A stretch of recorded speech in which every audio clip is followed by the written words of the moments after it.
आज हम अपने एग्ज़ाम के बाद का पहला चैप्टर पढ़ने जा रहे हैं, जो है चैप्टर 13 डॉक्टर के शब्द। यह एक शिक्षाप्रद कहानी है, ठीक है। इसमें चिकित्सक का कार्य होता है ईमानदारी से मरीज़ का इलाज करना, ना कि उसे झूठा दिलासा देकर अंधेरे में रखना। लेकिन कभी कभार ऐसी परिस्थितियाँ बन जाती है जब मरीज़ अपना आत्मविश्वास खो बैठता है और अपने अंतिम समय का इंतज़ार करने लगता है।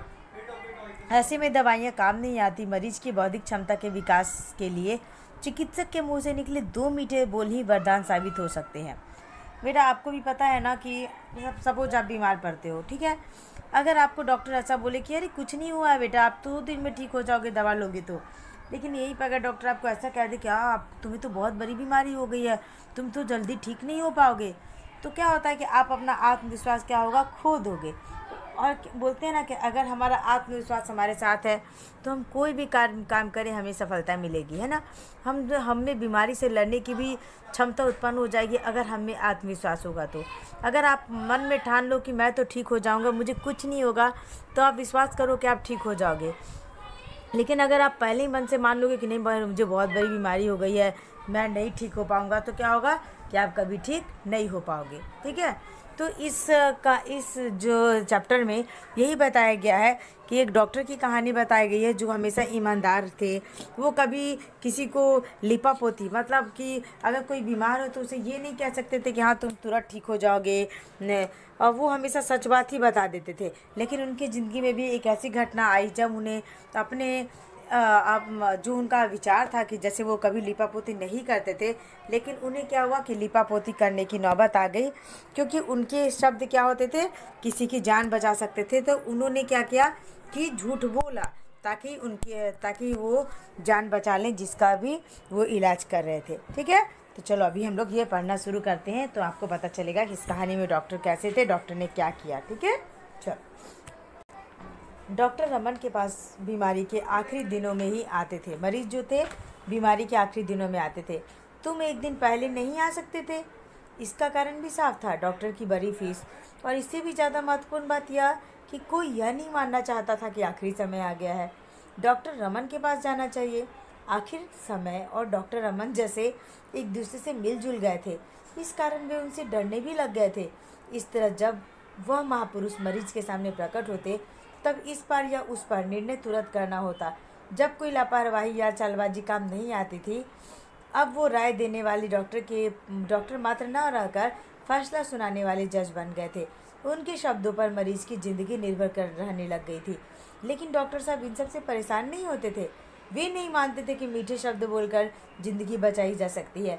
ये नहीं सोचते थे कि झूठ बोलकर दिलासा देना उनका कर्तव्य है, जबकि प्रकृति कुछ ही घंटों में फैसला सुना देगी।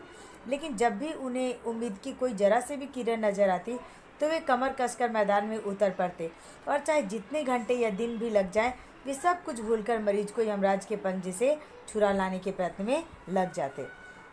अब देखो, ये जो मैंने एक पैरा जो पूरा पढ़ा, उसका अर्थ क्या था कि डॉक्टर रमन के पास होता क्या था कि मरीज आखिरी समय में आते थे। और जब वो आखिरी समय में आते थे, बेचारा डॉक्टर चिल्ला के कहते थे कि क्या तुम एक दिन पहले नहीं आ सकते थे। अब मरीज़ क्यों आखिरी दिनों में आते थे, इसके भी 2 कारण थे। एक तो डॉक्टर की बहुत बड़ी फीस थी, और दूसरा ये बात कि कोई ये नहीं मानना चाहता था कि मेरा आखिरी समय आ गया और मैं मरने वाला हूँ। और डॉक्टर रमन के पास मरीज़ तभी जाते थे जब उनका आखिरी समय आ जाता था, ठीक है। ऐसा लगता था कि जैसे वो अब भी फैसला सुनाने वाले जज बन गए, क्योंकि मरीज जब आखिरी समय में आते थे तो उन्हें बताना ही पड़ता था कि अब तुम ज़्यादा दिन जीवित नहीं रहोगे, मर जाओगे, ठीक है। और क्या है कि डॉक्टर रमन का मानना था कि मीठे शब्द बोलकर ज़िंदगी नहीं बचाई जा सकती, है ना। मान लो वो किसी से झूठ बोल देगी तुम ठीक हो जाओगे, उनका कहना था कि प्रकृति तुरंत संदेश सुना देगी, मतलब वो मर जाएगा, तो होगा ना कि डॉक्टर ने तो झूठ बोला, है ना। तो इसलिए, लेकिन अगर उन्हें उम्मीद की जरा भी किरण नज़र आती कि वो उसको बचा सकते हैं, तो पूरे मन से लग जाते थे मरीज की ज़िंदगी बचाने में। कमर कसकर मैदान में उतर पड़ते, चाहे जितने घंटे या दिन लगे, वे सब कुछ भूलकर मरीज को यमराज के पंजे से छुड़ा लाने के प्रयत्न में लग जाते। आज एक मरीज के सिरहाने खड़े उन्हें खुद को दिलासा देने वाले ऐसे लोगों की जरूरत महसूस हो रही थी जो झूठ बोलकर भी उन्हें धारस बंधा सके। बिस्तर पर उनका जिगरी दोस्त गोपाल निढाल पड़ा था। उनकी दोस्ती 40 साल पुरानी थी, जो किंडरगार्टन स्कूल से शुरू हुई थी। अब परिवार और काम धंधों की बातों को लेकर उनका मिलना जुलना काफ़ी कम हो गया था। पर प्यार में कमी नहीं आई थी। इतवार के दिन शाम को अक्सर गोपाल उनके पास पहुंच जाता और अस्पताल के एक कोने में चुपचाप बैठा प्रतीक्षा करता रहता कि डॉक्टर साहब कब खाली होते। फिर दोनों साथ खाना खाते, फिल्म देखते और देश दुनिया की जमकर बातें करते। अब देखो आज क्या हुआ था। आज वो स्थिति आ गई थी कि जिस मरीज के सिरहाने वो खड़े थे, उन्हें खुद लग रहा था कि कोई उन्हें ये दिलासा दी और बोले क्या तुम्हारा जिगरी दोस्त जो गोपाल है वो ठीक हो जाएगा। जो उनके जिगरी दोस्त का क्या नाम था? गोपाल था। उनकी दोस्ती कितनी पुरानी थी? उनकी दोस्ती 40 साल पुरानी थी। किंडरगार्टन से स्टार्ट हुआ था स्टार्ट हुई थी उनकी दोस्ती।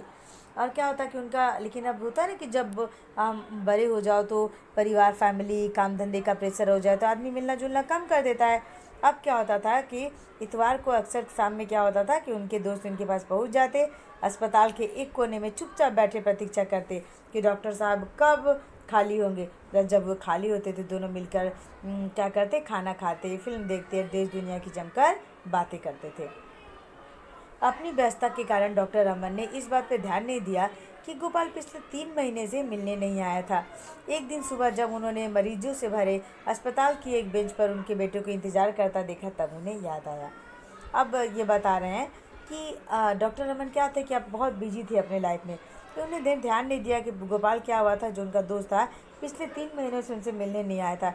एक दिन सुबह जब उन्होंने मरीज से भरे हुए अस्पताल की एक बेंच पर उनके बेटे को इंतजार करते देखा, तब उन्हें याद आया कि अरे मेरा मित्र तो पिछले 3 महीनों से मुझसे मिलने आया ही नहीं है। फिर भी वे 1 घंटे तक उससे बात करने का मौका नहीं निकाल सके। इसके बाद जब वे ऑपरेशन रूम जाने के लिए उठे तो उसके पास आकर बोले, क्यों आए हो बेटा? लड़का झेपता हुआ धीरे से बोला, माँ ने भेजा है। बात क्या है? पापा बीमार हैं। आज ऑपरेशन करने का दिन था और 3 बजे तक वे फुर्सत नहीं पा सके। इसके बाद वे तुरंत लॉली एक्सटेंशन में स्थित मित्र के घर चल पड़े। गोपाल बिस्तर पे पड़ा सो रहा था। डॉक्टर साहब उसके सिरहाने में जा खड़े हुए और पत्नी से पूछा, कब से बीमार हैं? 1.5 महीना हो गया है डॉक्टर साहब। किससे इलाज चल रहा है? एक पड़ोसी डॉक्टर से। वो हर तीसरे दिन आते हैं और दवा देते हैं। नाम क्या है उनका? नाम उन्होंने कभी नहीं सुना था। बोले, इसे मैं नहीं जानता, लेकिन मुझे तो कुछ बताना था ना, तुमने खुद क्यों खबर नहीं की? अब देखो जब उन्होंने अपने मित्र के बेटे को इंतज़ार करते हुए देखा तो उन्होंने पूछा कि क्या हुआ बेटा, क्यों आए हो? तो लड़का झेपते हुए मतलब शर्माते हुए कहा कि पिताजी बीमार हैं आज। पापा बीमार हैं। लेकिन डॉक्टर रमन का उस दिन क्या था कि ऑपरेशन का दिन था। 3 बजे तक क्या था कि वो फुर्सत नहीं पा सके। इसके बाद क्या हुआ, ये तुरंत क्या हुआ कि लॉली एक्सटेंशन स्थित मित्र के घर में चल पड़े। जब उनको फुर्सत मिला तो उनके मित्र का घर कहाँ था? लॉली एक्सटेंशन में। गोपाल गए तो क्या देखा कि गोपाल बेचारा बिस्तर पे पड़े हुए हैं और उनके सिरहाने पे उनकी पत्नी खड़ी है। तो उन्होंने पूछा उनके पत्नी से, कब से बीमार है? तो उन्होंने कहा 1.5 महीना से। तो पूछा किससे इलाज चल रहा है? तो उनकी पत्नी ने जो डॉक्टर का नाम बताया वो डॉक्टर रमन नहीं जानते थे। ठीक है, तो उन्होंने बोला कि चलो मुझे नहीं पता ये कौन डॉक्टर है, लेकिन कम से कम मुझे बताना तो चाहिए था, तुमने खुद क्यों खबर नहीं की? हमने सोचा आप व्यस्त हो गए और बेकार से मैं आपको परेशान करना होगा। गोपाल की पत्नी ने बड़ी दयनीयता से कहा। वह काफ़ी परेशान नजर आ रही थी। डॉक्टर साहब समझ गए अब गंवाने लायक वक्त नहीं बचा है। उन्होंने कोट उतारा और बक्सा खोला, इंजेक्शन ट्यूब निकाली, सुई खोलते हुए पानी में रख दी। गोपाल की पत्नी उन्हें ये सब करते देखकर और भी परेशान होने लगी और सवाल पूछने लगी। अब सवाल मत करो, डॉक्टर ने जोर से कहा। उन्होंने बच्चों पर नज़र डाली जो खौलते पानी में सुई को उछलते देख रहे थे। वे बोले, बड़े लड़कियों को यहीं रहने दो, बाकी सबको किसी और कमरे में भेज दो। ठीक है, अब देखो जब मरीज की पत्नी ने कहा कि आप व्यस्त हो गए इसलिए मैंने आपको खबर नहीं किया, तो अब डॉक्टर ने कहा कि अब सवाल जवाब में बर्बाद करना बेकार है। उन्होंने क्या किया कि अपना कोट उतारा, अपने इंजेक्शन निकाला और खौलते हुए पानी में डाल दिया। गोपाल के बच्चे ध्यान से देख रहे थे सुई इंजेक्शन को खोलते हुए। उन्हें अच्छा नहीं लगा। उन्होंने बोला, उनकी पत्नी से कहा कि अपने छोटे बच्चों को अगले अलग रूम में लेकर जाओ, बस बड़े लड़कों को यहाँ पर रहने दो। ठीक है, और फिर मरीज की बाह में इंजेक्शन लगाकर वे कुर्सी पर बैठ गए। घंटे भर उसे देखते रहे। मरीज शांत पड़ा था। डॉक्टर के चेहरे पे पसीना निकल आया और थकान से आंखें मूंदने लगी। मरीज की पत्नी कोने में खड़ी चुपचाप सब कुछ देख रही थी। फिर धीरे से बोली, आपके लिए कॉफ़ी बनाऊं? अब देखो क्या हुआ कि मरीज की बाह में इंजेक्शन लगाकर वे खुद क्या किए कि कुर्सी पे बैठ गए और घंटे भर क्या हुआ उसे देखते रहे। मरीज एकदम होता ना कि आप जीव मित्र के साथ घुले मिले हो, हंसते खेलते रहो, उसको बीमार देख कर मन थोड़ा दुखी हो जाता है ना। इसी तरह डॉक्टर साहब का भी मन दुखी था। उनके चेहरे पे पसीने निकलने लगी और थकान से बेचारे थक गए थे सुबह से काम करते करते, तो उनकी आंखें भी मूंदने लग गई थी। मरीज की पत्नी कोने में खड़ी चुपचाप देख रही थी, फिर धीरे बोली, आपके लिए कॉफ़ी लाऊं? नहीं, हालांकि बेचारे भूख से बेहाल थे, उन्होंने दोपहर का खाना भी नहीं खाया था। थोड़ी देर बाद वे उठे और बोले, मैं बहुत जल्द आऊँगा, इन्हें बिल्कुल मत छेड़ना। थैला उठाया और बाहर खड़ी कार में जा बैठे। 15 मिनट बाद वे वापस आ गए, साथ में एक नर्स और सहायक थे। पर मरीज की पत्नी से बोले, मैं एक ऑपरेशन करूँगा। अब देखो क्या हुआ कि उनको दिमाग काम नहीं कर रहा था, कोई काम कैसे कैसे जल्दी जल्दी क्या क्या करे, ठीक है। फिर क्या हुआ कि उन्होंने क्या किया कि फिर डॉक्टर साहब ने कहा, बेचारे तो थके थे सुबह से, आंखें मूंदे बेचारे, खाना पीना कुछ नहीं खाया था, फिर भी दोस्त की हालत देखकर उनसे उन्हें खाने का मन भी नहीं कर रहा था। फिर क्या किए, बेचारे उठे, अपने कार में जाकर बैठे, बोले छोड़ो मैं थोड़ी देर बाद आता हूँ, ये सब चीज़ तुम बिल्कुल भी छूना मत, अब मैं एक ऑपरेशन करूँगा। क्यों, क्या हुआ, मरीज की पत्नी ने घबरा के पूछा। बाद में बताऊँगा, अभी तुम लड़के को यहाँ छोड़ दो और पड़ोसी के घर चले जाओ, जब तक मैं बुलाऊँ वापस मत आना, ठीक है। अब क्या हुआ कि डॉक्टर साहब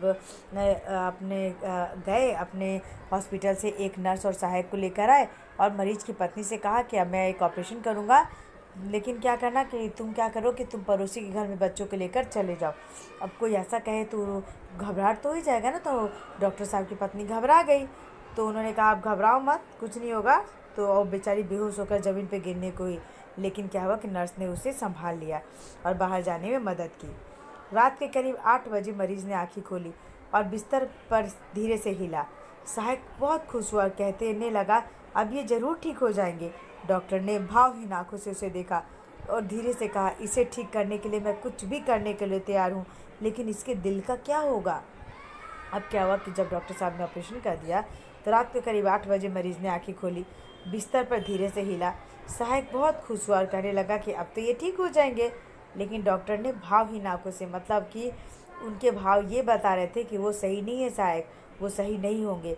उन्होंने कहा कि देखो इसे ठीक करने के लिए मैं कुछ भी करूं, लेकिन इसके दिल का क्या होगा, मतलब उसका जो हार्ट था, उनके दोस्त का जो हार्ट था, दिल था, वो सही से नहीं चल रहा था। उनका कहना था कि ये नहीं चल रहा ठीक से। नारी में तो सुधार हुआ ही है, जैसे आप पल्स रेट देखते हो ना, तो उसी को बोल रहा है कि नारी में सुधार हुआ है, ठीक है, लेकिन इस पर भरोसा नहीं किया जा सकता। ऐसे मामलों में शुरू में हल्का सुधार दिखाई देता है, लेकिन यह टिकता नहीं है, वह झूठा साबित होता है। फिर थोड़ी देर बाद सोचकर बोले, अगर नारी सवेरे 8 बजे तक चलती रहती है तो यह अगले 40 वर्षों तक चलेगी, लेकिन मुझे शक है कि रात के 2 बजे के बाद भी यह इसी तरह चलती रहेगी। समझे बेटा आप लोग क्या हुआ। उन्होंने कहा कि इसकी पल्स रेट इनकी पल्स रेट अभी ठीक चल रही है। ऐसे मामलों में क्या होता है कि शुरू में सुधार नज़र आता है, लेकिन पल्स रेट जैसे अभी चल रही है, ये सवेरे 8 बजे तक चलेगी तो समझना कि 40 साल तक चलेगी, लेकिन मुझे शक है कि ये रात के 2 बजे तक ऐसे चलेगी। मतलब अभी सुधार है, लेकिन रात के 2 बजे तक ये ऐसे नहीं रहेंगे, है ना। इसके बाद उन्होंने सहायक को वापस भेज दिया और मरीज के पास बैठ गए। 11 बजे के करीब मरीज ने आंखें खोली और डॉक्टर की ओर देखकर मुस्कराया। उसमें हल्का सुधार हुआ था, उसने कुछ खाना भी खाया। घर भर में चैन और खुशी की लहर दौड़ गई। सब डॉक्टर के पास आँख खड़े हुए और कृतज्ञता प्रकट करने लगे, लेकिन वे चुप बैठे मरीज की ओर देखते रहे। लगता था कि वे किसी की बात सुन नहीं रहे हैं। मरीज की पत्नी पूछने लगी, अब ये खतरे से बाहर है। बिना सिर घुमाए उन्होंने कहा, इन्हें हर 40 मिनट पर ग्लूकोज और ब्रांडी देते रहो, 2 चम्मच काफ़ी होगा। अब क्या हुआ कि उन्होंने, जब मरीज़ ने आंखें खोली, ठीक है, तो 11 बजे के करीब, तो उन्होंने क्या किया कि मरीज़ के पास बैठ गए और सहायक को वापस भेज दिया। अब मरीज़ ने भी कृतज्ञतापूर्वक अपने मित्र की तरफ देखा। उन्हें लगा कि अब वो ठीक हो गया है ना, लेकिन वो ऐसा लग रहा था जैसे डॉक्टर किसी की बात नहीं सुन रहे थे। मरीज़ की पत्नी ने पूछा कि अब ये खतरे से बाहर हैं, लेकिन उन्होंने उनके पत्नी की तरफ देखा भी नहीं और बोला कि सुनो, हर 40 मिनट पे इन्हें ग्लूकोज और ब्रांडी देते रहना, 2 चम्मच काफ़ी होगा। मरीज की पत्नी रसोई घर में चली गई। वह बेचैन हो रही थी। वह चाहती थी कि जो भी सच्चाई हो, अच्छी या बुरी, उसे पता चल जाए। डॉक्टर साहब कुछ स्पष्ट क्यों नहीं बता रहे हैं। दुविधा उसके लिए असह्य होती जा रही थी। शायद वे मरीज के सामने कुछ ना कहना चाहते हो, इसलिए रसोई के दरवाजे से उन्होंने उन्हें इशारे से बुलाया। वे चले गए तो उसने पूछा, अब कैसे हैं, ये बच जाएंगे। जब मरीज की पत्नी ने मरीज के सामने पूछा तो डॉक्टर ने कुछ जवाब नहीं दिया। तो उन्हें ऐसा लगा कि हो सकता है ये मरीज के सामने कुछ ना बोलना चाह रहे हो। तो उन्होंने क्या किया कि अपने किचन के दरवाजे के पास उन्हें बुलाकर पूछा, ठीक है। डॉक्टर ने होठ काटे और ज़मीन की ओर देखते हुए धीरे से बोला, अपने पे काबू रखो, इस वक्त कोई सवाल मत करो। अब भय से मरीज की पत्नी की आंखें फैल गई। उसने उनके हाथ कस कर पकड़ लिया और कहने लगी, मुझे सच बता दीजिए, है ना। मरीज की पत्नी को लग रहा था कि सच हो या झूठ, मतलब ये बचेंगे नहीं बचेंगे, डॉक्टर मुझे स्पष्ट बता दे। लेकिन डॉक्टर अभी उनको कुछ बोलना नहीं चाहते थे। इस वक्त मैं तुमसे बात नहीं करूँगा, यह कहकर वे कुर्सी पर जाकर फिर बैठ गए। पत्नी ने चीख कर रोना शुरू कर दिया। आवाज़ सुनकर मरीज ने चौंक कर आंखें खोली और देखने लगा कि क्या बात है। डॉक्टर साहब फिर उठे, रसोई की ओर गए, दरवाज़ा बाहर से बंद कर कुंडी चढ़ा दी, जिससे आवाज़ बाहर निकलने से रुक गई। जब डॉक्टर ने उनकी पत्नी से कहा कि अभी कुछ मत पूछो, तो डॉक्टर की पत्नी को समझ गए कि वो ज़रूर खतरे में है और वो ज़ोर ज़ोर से रोने लगी। अब उनके रोने की आवाज़ क्या हुआ कि मरीज़ तक आने लग गई। तो डॉक्टर साहब ने क्या किया कि कुंडी लगा दिया ताकि बाहर की आवाज़ अंदर ना आए, और वे कुर्सी पे आकर बैठ गए। तो उनके मरीज़ ने धीरे से पूछा, कैसी आवाज़ थी, क्या कोई रो रहा था क्या। तो डॉक्टर ने कहा, तुम अपने पर जोर मत डालो, सोने की कोशिश करो। मरीज़ ने पूछा, क्या मैं जा रहा हूँ, मुझसे मत छिपाओ। अब मरीज़ की बारी थी, उन्होंने भी डॉक्टर से यही पूछा कि क्या मैं जा रहा हूँ, तुम मुझसे मत छिपाओ। डॉक्टर ने अस्पष्ट सी कुछ ध्वनि की और कुर्सी पर बैठ गए। उनके जीवन में ऐसी स्थिति कभी नहीं आई थी। लिपापोती इनके स्वभाव में नहीं थी। आपको तो पता ही है, अगर कोई मरने वाला हो तो वो उससे झूठ नहीं बोल सकते थे कि तुम जिंदा रहोगे। लिपापोती का मतलब हुआ कि झूठ बोलना, है ना, वो झूठ नहीं बोल पा रहे थे उनसे। इसी कारण लोग उनके शब्दों को बहुत महत्व देते थे। अब मान लो कोई कभी झूठ ना बोले और आपसे तो वो जो व्यक्ति आपसे जो बोले आप उस पर विश्वास करोगे ना। डॉक्टर के साथ भी यही था। अगर वो मरीज़ को जो बोलते हैं तो उन्हें उनकी बातों पर विश्वास होता है, इसलिए वो झूठ बोलना नहीं चाहते थे। उन्होंने मरीज़ की तरफ नज़र डाली, उन्होंने इशारे से उन्हें पास बुलाया, धीरे से कहने लगे, मैं जानना चाहता हूँ कि कितना जीऊँगा, मुझे वसीयत पे दस्तखत करने दो। अब मरीज़ ने कहा कि देखो, मैं कितना जीऊँगा मुझे बता दो, मुझे वसीयत पे दस्तखत करना। वसीयत मान लो आपके पेरेंट्स है, उनका घर ज़मीन है, का धन दौलत है, तो उसको किसको वो कितना देना चाहते हैं, जो ये है ना, तो इसको वसीयत कहते हैं। तो मरीज़ ने भी यही कहा कि अगर मैं मर जाऊंगा तो मैं इससे पहले मैं अपनी वसीयत पे साइन करना चाहता हूँ, ताकि अपने वो धन दौलत का बंटवारा करना चाहते हैं। डॉक्टर बोले, इस वक्त अपने पे दबाव मत डालो, शांत रहने की कोशिश करो। लेकिन यह कहते हुए वे स्वयं को मूर्ख महसूस कर रहे थे। सोचने लगे, कितना अच्छा हो मैं इन सब से बचकर किसी ऐसी जगह चले जाऊँ जहाँ मुझसे कोई सवाल ना पूछ सके। अब क्या हुआ कि डॉक्टर ने कहा कि इस वक्त अपने पे दबाव मत डालो, शांत रहने की कोशिश करो। लेकिन ये कहते हुए स्वयं मूर्ख महसूस कर रहे थे, क्योंकि उन्हें लग रहा था कि ये तो बेचारा अभी जीवित नहीं बचेगा, है ना। उन्हें लग रहा था कि वो ऐसी जगह पे चले जाए जहाँ उनसे कोई सवाल ना करे, उन्हें किसी के सवाल का कोई जवाब ना देना पड़े। फिर वे उठे, बाहर अपनी गाड़ी में जाकर बैठ गए। सोचने लगे, घड़ी देखिए, अभी आधी रात हो चुकी है, वसीयत पर दस्तखत होने हैं तो 2 घंटे में हो जाने चाहिए, नहीं तो वे संपत्ति के बारे में जिम्मेदार नहीं होना चाहते थे। वे घर की समस्याओं को अच्छी तरह ज्ञान था और सूबिया तथा उनके लोगों की भी उन्हें सही जानकारी थी। अब देखो, उनको तो पता था कि 2 बजे के बाद इनका नब्ज ठीक नहीं चलेगा, तो और रात के आधी रात हो चुकी थी, यानी 12 बज चुके थे। उन्हें ऐसा लग रहा था कि अगर वसीयत पे साइन करना है तो 2 घंटे में हो जाना चाहिए, क्योंकि इसके बाद तो मरीज़ के ज़िंदा रहने की संभावना थी नहीं, है ना। और वे क्योंकि उनके मित्र थे तो उन्हें उनके घर की समस्या के बारे में सब कुछ पता था। सूबिया यानी उनकी पत्नी और उसके लोगों को भी उन्हें सब जानकारी थी, और अगर वसीयत का बंटवारा ना हो तो संपत्ति के जिम्मेदार वे नहीं बनना चाहते थे। लेकिन इस वक्त वे क्या कर सकते थे। अगर वे वसीयत पर दस्तखत करने की सुविधा उसे दे देते हैं तो यह उनकी मौत का परवाना हो सकता है। इस कारण जीवित रहने की उनकी कोशिश एकदम खत्म हो जाएगी। अब अगर वे अपने मित्र को कह देते कि तुम वसीयत पे साइन कर लो, तो मित्र के मन में एक बात तो आ जाती कि वो मरने वाला है, तभी मेरा मित्र मुझसे वसीयत पे साइन करा रहा, और उनकी सारी कोशिश खत्म हो जाती। पता ना, अगर मरीज़ के अंदर ही जीने की इच्छा खत्म हो जाए तो डॉक्टर फिर कुछ नहीं कर सकता है। यही बात उनके मित्र के साथ भी था। इसलिए वे अपने मित्र को वसीयत पे साइन करने नहीं देना चाहते थे, क्योंकि उन्हें लगा कि एक बार वे कह देंगे तो उनके मित्र के मन से जीने की इच्छा खत्म हो जाएगी, क्योंकि वो डॉक्टर, उन्हें पता था कि उनका मित्र सच बोलता है, यानी वो जिंदा नहीं बचेगा, इसलिए वसीयत पर वो साइन करवाना चाह रहे हैं। वे गाड़ी से निकले और घर की ओर चल पड़े। फिर कुर्सी पर आके बैठ गए। मरीज बराबर उनको देखे जा रहा था। डॉक्टर ने खुद से कहा, अगर मेरे शब्द इसे बचा सकते हैं तो इसे मरना नहीं चाहिए, वसीयत की फिर क्यों ज़रूरत है। फिर वे बेचारे वो घर से थकते थे, बाहर गाड़ी में आके बैठ जाते थे। फिर बाहर गाड़ी से आकर अपने मरीज़ के सामने बैठ गए। मरीज उनको बराबर देखे जा रहा था, जैसे उनकी आंखें उससे पूछ रही हो कि उसका क्या होगा। अब उन्होंने अपने मन से बोला, अगर मेरे 2 शब्द इसको बचा सकते हैं तो फिर अगर मेरे 2 शब्द इसको झूठ बोलने से ये ज़िंदा रह सकता है तो फिर वसीयत की ज़रूरत ही क्या होगी। वो बोले, सुनो गोपाल, यह पहली दफ़ा वे अपने मरीज़ के सामने नाटक करने जा रहे थे, झूठ बोलकर जीवन जीने की इच्छा जगाने। मरीज़ के ऊपर झुककर वे ज़्यादा जोर देकर बोले, वसीयत की फिक्र तुम मत करो, तुम जियोगे, तुम्हारा दिल बहुत मजबूत है।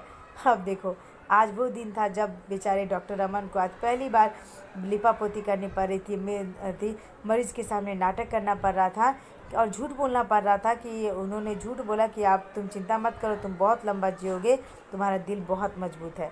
यह सुनते ही मरीज के चेहरे पर चमक आ गई। संतोष की सांस भरकर उन्होंने कहा कि तुम कह रहे हो, तुम्हारे मुंह से निकली बात जरूर सच हो गई। अब देखो, मरीज के मन में आ गया कि ये डॉक्टर तो कभी झूठ बोलते नहीं है, यानी मैं जीऊँगा, मुझे कुछ नहीं होगा। डॉक्टर ने कहा, हाँ मैं कह रहा हूँ, तुम हर क्षण ठीक कर रहे हो, अब सो जाओ, गहरी नींद में सो जाओ, मन से सब परेशानियाँ निकाल दो, मैं सवेरे तुमसे मिलूँगा। उन्होंने अपने मित्र को ऐसा कहा कि टेंशन मत लो, तुम सो जाओ और सब परेशानी निकाल दो, मैं सुबह आकर तुमसे मिलता हूँ। मरीज ने कृतज्ञ भाव से डॉक्टर की ओर देखा, फिर आंखें बंद कर ली। कृतज्ञ मतलब होता है कि एहसान मान रहा था डॉक्टर साहब का कि उसने उसे बचा लिया। फिर उन्होंने अपनी आंखें बंद कर ली। डॉक्टर ने अपना बैग उठाया और धीरे से दरवाज़ा बंद करके बाहर निकल गए। घर जाते हुए रास्ते में वे अस्पताल में रुके। सहायक को बुलाया और बोले, तुम लॉली एक्सटेंशन वाले मरीज़ के पास चले जाओ, दवा की एक ट्यूब साथ ले जाना, अब वह किसी क्षण भी जा सकता है, कष्ट ज़्यादा हो तो यह ट्यूब दे देना, जल्दी करो जाओ। फिर क्या हुआ कि वे उसके घर से निकल गए। रास्ते में अपने अस्पताल में रुके, सहायक को बुलाया, बोले कि देखो तुम लॉली एक्सटेंशन वाले मरीज़ के पास चले जाओ, और एक ट्यूब दिया उन्हें। बोला कि अगर उसके ज़्यादा कष्ट हो, किसी भी क्षण वो मरीज जा सकता है, अगर उसके ज़्यादा कष्ट हो तो ये ट्यूब उसको दे देना, ताकि जल्दी उसके प्राण छूट जाए। दूसरे दिन वो 10 बजे वहाँ पहुँच गए। कार से निकलते हुए मरीज के कमरे की तरफ तेज़ी से गए। मरीज जाग रहा था। सहायक ने बताया कि नब्ज सही चल रही है। उन्होंने स्टेथोस्कोप मरीज के दिल पर रखा। कुछ देर तक सुना। उसकी पत्नी से बोले, देवी अब खुश हो जाओ, तुम्हारा पति 90 साल तक जिंदा रहेगा। अब क्या हुआ कि फिर दूसरे दिन 10 बजे वे वहाँ पहुँचे। कार से मरीज के घर के पास उतरे। उन्होंने देखा कि मरीज जाग रहा है। सहायक ने कहा कि नब्ज सही चल रही है।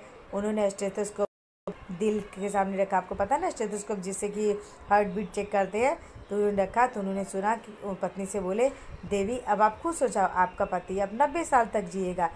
अस्पताल लौटते समय सहायक ने पूछा, सर क्या वे जीवित रहेंगे? अब मैं शर्त लगा के कह सकता हूँ कि गोपाल 90 साल तक जिंदा रहेगा, लेकिन मेरे लिए हमेशा ये पहली रहेगी कि यह हमला वह कैसे झेल गया। अब देखो, जब सहायक ने पूछा कि हाँ क्या सर अब वो जीवित रहेंगे, बोला हाँ वो 90 साल तक जीवित रहेंगे, लेकिन डॉक्टर ने कहा कि लेकिन ये मेरे लिए हमेशा एक क्वेश्चन रहेगा, प्रश्न रहेगा कि वो इतना बड़ा हमला वो कैसे झेल गया, कैसे जिंदा है। समझ गए बेटा? अब देखो, सिर्फ डॉक्टर के 2 शब्द ने कि तुम जिंदा रहोगे, उसके मन में जीने की इच्छा भर दी। उसके अंदर का आत्मविश्वास जग गया कि वो जिंदा रहेगा। और उसने क्या हुआ कि इतनी बड़ी बीमारी और तो दिल का एक जो अटैक हुआ था उसको जोरदार, उसने इतना बड़ा हमला झेल लिया। ये कहानी का क्या सीख मिला बेटा? कि हम लोग के अंदर अगर आत्मविश्वास हो तो हम लोग बड़ी से बड़ी बीमारी, बड़ी से बड़ी मुसीबत झेल सकते हैं। लेकिन अगर आपके अंदर का विश्वास ही मर जाए तो आप कुछ भी नहीं कर सकते हो। इस कहानी से सीख क्या मिली आपको? कि परिस्थिति के अनुसार झूठ सच का महत्व तथा कार्य व फर्ज के प्रति सजगता। अगर ऐसा झूठ बोले जिससे किसी का फ़ायदा हो जाए तो उस झूठ से कोई भी नुकसान नहीं है। और अपने कार्य और फर्ज के लिए कभी कुछ झूठ बोलना पाए कि जिससे किसी का भला हो जाए तो इसमें कोई नुकसान वाली बात नहीं है। ठीक है बेटा? चलो हम लोग नेक्स्ट क्लास में मिलेंगे। चलो ठीक है, थैंक यू, बाय। हाँ।